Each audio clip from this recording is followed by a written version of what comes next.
السلام علیکم ورحمۃ اللہ وبرکاتہ۔ بسم اللہ الرحمن الرحیم۔ الحمد للہ والصلاة والسلام علی رسول اللہ وعلی آلہ واصحابہ اجمعین۔ آپ سن رہے ہیں نماز کا بیان، پارٹ نمبر 32 یعنی 32۔ آج کے درس میں ہم دو باتیں جانیں گے۔ نمبر 1 کہ اعوذ باللہ اور بسم اللہ کب پڑھنا ہے، اور نمبر 2 سورہ فاتحہ پڑھنے کا کیا حکم ہے۔ تو دیکھیے، جب ہم نماز کے لیے کھڑے ہوں، کوئی بھی نماز ہو، فرض ہو، نفل ہو، کوئی بھی ہو، تو سب سے پہلے ہم اللہ اکبر کہہ کے نماز شروع کرتے ہیں۔ اس کے بعد دعائے ثنا پڑھتے ہیں، جس کو دعائے استفتاح بھی کہا جاتا ہے۔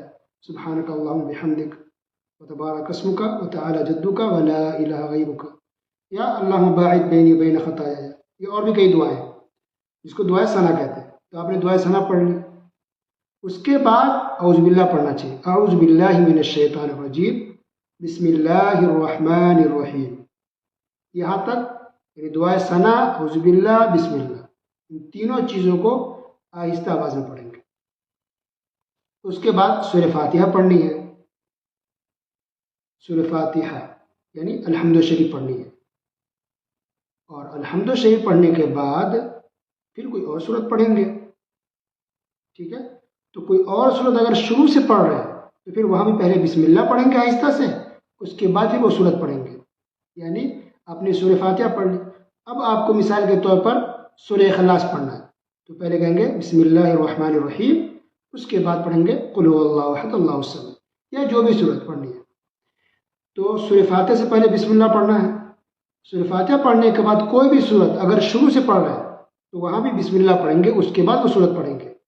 لیکن اگر کوئی آپ بڑی سورت پڑھ رہے ہیں، مثلا سورہ بقرہ، اور اس کے بیچ سے پڑھ رہے ہیں یا آخر سے پڑھ رہے ہیں، تو کوئی بھی سورت اگر شروع سے پڑھ رہے ہیں، وہ سورت چھوٹی یا بڑی یا میڈیم کوئی بھی ہو، اگر سورت کے شروع سے پڑھ رہے ہیں تو پہلے بسم اللہ پڑھیں گے، اس کے بعد وہ سورت پڑھیں گے۔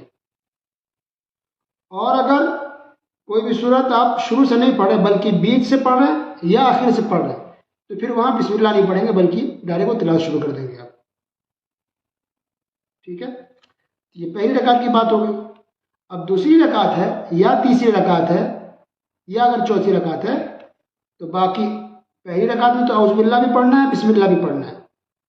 پہلی رکعت کے علاوہ باقی جو رکعتیں ہیں، دوسری یا تیسری چوتھی، اس میں صرف بسم اللہ پڑھنا ہے، بسم اللہ، اس کے بعد الحمدللہ شروع۔ لیکن اگر دوسری رکعت میں بھی یا تیسری رکعت میں بھی اگر شروع میں اعوذ باللہ پڑھنا چاہیں تو پڑھ سکتے ہیں، گنجائش ہے، چاہے تو پڑھ سکتے ہیں اعوذ باللہ بھی شروع میں، ہر رکعت کے شروع میں اعوذ باللہ بسم اللہ۔ لیکن اہم بات سب سے زیادہ یہی ہوتی ہے کہ پہلی رکعت میں اعوذ باللہ پڑھنا ہے، بسم اللہ ہی پڑھنا ہے پلس، باقی کی رکعت میں شروع میں صرف بسم اللہ پڑھ لی تو کافی ہے۔ بسم اللہ پڑھ لیں، اس کے بعد سورہ فاتحہ پڑھیں ہر رکعت کے شروع میں، ٹھیک ہے۔ اور ہر رکعت میں سورہ فاتحہ کو جب، حالانکہ سورہ فاتحہ تو شروع کیا ہے دو رکعت میں، پہلی رکعت دوسری رکعت، تو سورہ فاتحہ پڑھ لیا آپ نے، تو پہلی دوسری رکعت میں سورہ فاتحہ کے بعد پلس دوسری سورت بھی پڑھنی ہوتی ہے، تو وہاں پھر بسم اللہ بھی پڑھیں گے، اس کا کیا حکم ہے وہ بھی بتایا، ٹھیک ہے۔ تو پہلی رکعت میں اعوذ باللہ بسم اللہ بھی، باقی کی رکعت میں یعنی باقی دوسری تیسری چوتھی رکعت میں اعوذ باللہ پڑھیں تب بھی چلے گا، لیکن بسم اللہ بھی پڑھیں تو کافی ہے کہ بسم اللہ پڑھیں، اس کے بعد سورہ فاتحہ پڑھیں۔ سورہ فاتحہ پڑھنے کے بعد دوسری سورت اگر شروع سے پڑھ رہے ہیں تو وہاں بسم اللہ پڑھیں گے، پھر سورت شروع کریں گے، اور اگر دوسری سورت شروع سے اگر نہیں پڑھ رہا ہے، بیچ سے پڑھ رہے ہیں یا آخر سے پڑھ رہے ہیں سورت کے، تو پھر وہاں بسم اللہ نہیں پڑھیں گے، ڈائریکٹ تلاوت شروع کر دیں گے، ٹھیک ہے۔ یہ ہو گیا اعوذ باللہ بسم اللہ پڑھنے سے متعلق بات۔ اب آئیے سورہ فاتحہ پڑھنا کتنا ضروری ہے۔ تو دیکھیے، سورہ فاتحہ پڑھنا بہت ہی ضروری ہے، یہ نماز کے ارکان میں سے ایک رکن ہے سورہ فاتحہ پڑھنا، یعنی الحمدللہ رب العالمین الرحمن الرحیم، یہ پوری سورت سورہ فاتحہ پڑھنا، الحمد شریف پڑھنا، یہ بہت ہی ضروری ہے، یہ نماز کے ارکان میں سے ہے۔ تو ہر نماز میں پڑھنا ہے، ہر رکعت میں سورہ فاتحہ پڑھنی ہے، ہر آدمی کو پڑھنا ہے، اب اکیلے ہو تب بھی، جماعت سے نماز پڑھ رہے ہیں تب بھی، امام ہے تب بھی، مقتدی ہیں آپ تب بھی، جماعت کے ساتھ نماز آپ پڑھ رہے ہیں تب بھی آپ کو سورہ فاتحہ پڑھنی ہے۔ وہ نماز جہری ہو تب بھی، نماز سری ہو تب بھی، فرض نماز ہے تب بھی، نفل نماز ہے تب بھی، ہر نماز میں سورہ فاتحہ پڑھنا ضروری ہے، کیونکہ سورہ فاتحہ نماز کا رکن ہے، نماز کے ارکان میں سے ایک رکن ہے، یعنی کھمبا ہے، بنیاد ہے، یہ پلر ہے نماز کا سورہ فاتحہ۔ تو اس تعلق سے بہت ساری روایتیں، بہت ساری حدیث ہیں، کچھ حدیثیں میں آپ کے سامنے بیان کرتا ہوں۔ مثال کے طور پر صحیح بخاری کی حدیث ہے اور صحیح مسلم میں بھی حدیث ہے۔ صحیح بخاری کے اندر حدیث نمبر 756، نبی کریم صلی اللہ علیہ وسلم نے ارشاد فرمایا لا صلاۃ لمن لم یقرأ بفاتحۃ الکتاب، کہ اس آدمی کی نماز نہیں جس نے سورہ فاتحہ نہیں پڑھی۔ صاف لفظ ہے۔ امام بخاری رحمہ اللہ نے اپنی صحیح بخاری کے اندر باقاعدہ باب باندھا ہے، یعنی عنوان لگایا ہے، کیا؟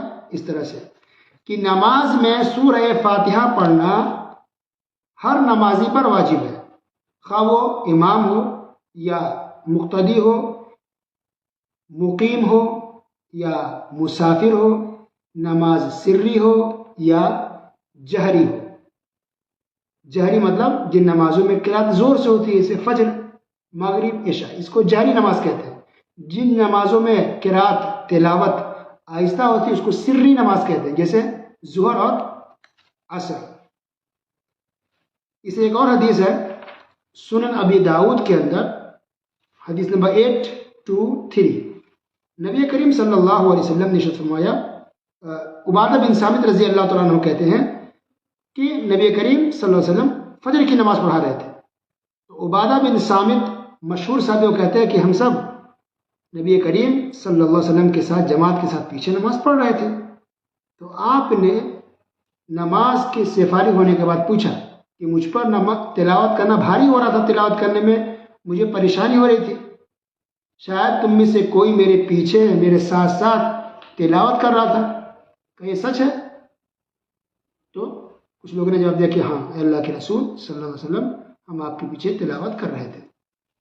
تو آپ نے فرمایا سوائے سورہ فاتحہ کے کچھ اور مت پڑھا کرو، کیونکہ اس شخص کی نماز نہیں ہوتی جو فاتحہ نہیں پڑھتا۔ تو جو لوگ کہتے ہیں کہ نہیں امام کے ساتھ پڑھنا ضروری نہیں ہے، تو یہ دلیل ان کے خلاف ہے۔ تو اس حدیث سے پتہ چل رہا ہے کہ امام کے ساتھ نماز ہو رہی تھی، ہے نا، مقتدی پڑھ رہے تھے، اور آپ نے کہا کہ کچھ اور مت پڑھو، یعنی دوسری صورت مت پڑھو، لیکن سورہ فاتحہ پڑھا کرو، اس لیے کہ سورہ فاتحہ بغیر نماز نہیں ہوتی ہے۔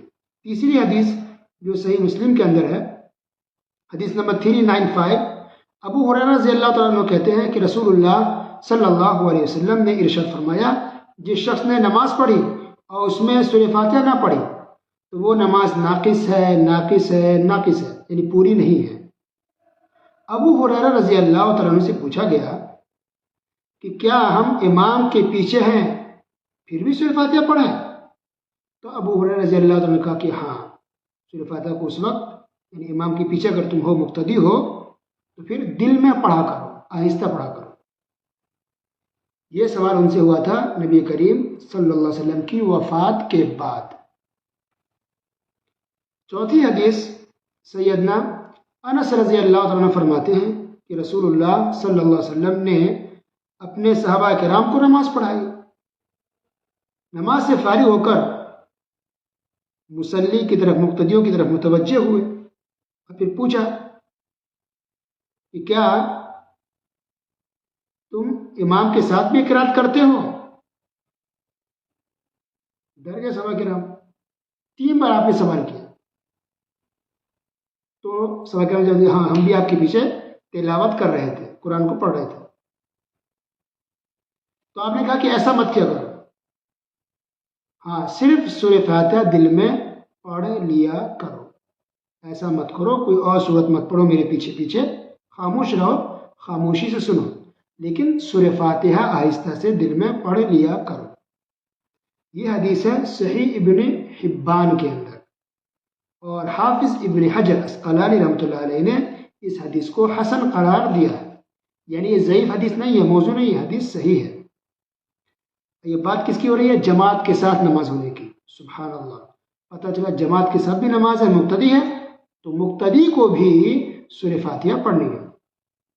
اور آپ کو یہ سن کر تعجب ہوگا کہ امام بخاری رحمہ اللہ نے باقاعدہ الگ سے مستقل ایک کتابی لکھی ہے الگ سے، القراءۃ خلف الامام، کہ امام کے پیچھے تلاوت کرنے کا بیان، سورہ فاتحہ پڑھنے کا بیان۔ اس پوری کتاب کے اندر انہوں نے اس بات کو ثابت کرنے کی کوشش کی ہے کہ امام کے پیچھے بھی تلاوت کی جاتی ہے اور تلاوت کرنی چاہیے، سورہ فاتحہ پڑھنی چاہیے۔ اس کے اندر، اس کتاب کے اندر تقریباً 189 حدیثیں بیان کی ہیں، جس میں مرفوع حدیث بھی ہے، موقوف بھی ہے اور مقطوع حدیث بھی ہے۔ ٹھیک ہے، مرفوع یعنی رسول اللہ صلی اللہ علیہ وسلم کی حدیث کو مرفوع کہتے ہیں، صحابہ کرام کی حدیث کو موقوف کہتے ہیں، اور تابعی کی روایت کو مقطوع کہا جاتا ہے۔ تو ان تمام دلیلوں سے ثابت ہوا کہ امام کے پیچھے بھی سورہ فاتحہ پڑھنی ہے اور پڑھنی چاہیے۔ اگر کوئی انسان اکیلے ہے یا امام ہے تو ان کو تو بہرحال سورہ فاتحہ پڑھنی ہی پڑھنی ہے، اس کے بغیر چارہ نہیں ہے۔ تو ہر نماز میں، بلکہ نماز کی ہر رکعت میں ہر ایک کو سورہ فاتحہ پڑھنا ضروری ہے۔ اللہ سبحانہ وتعالیٰ ہم تمام مسلمانوں کو قرآن حدیث سیکھنے، سمجھنے اور اس پر عمل کرنے کی توفیق عطا فرمائے۔ ہم تمام مسلمانوں کو رسول اللہ صلی اللہ علیہ وسلم کے طریقے پر نماز ادا کرنے کی توفیق عطا فرمائے۔ آمین۔ وصلی اللہ علی نبینا محمد وعلی آلہ وصحبہ اجمعین۔ والسلام علیکم ورحمۃ اللہ وبرکاتہ۔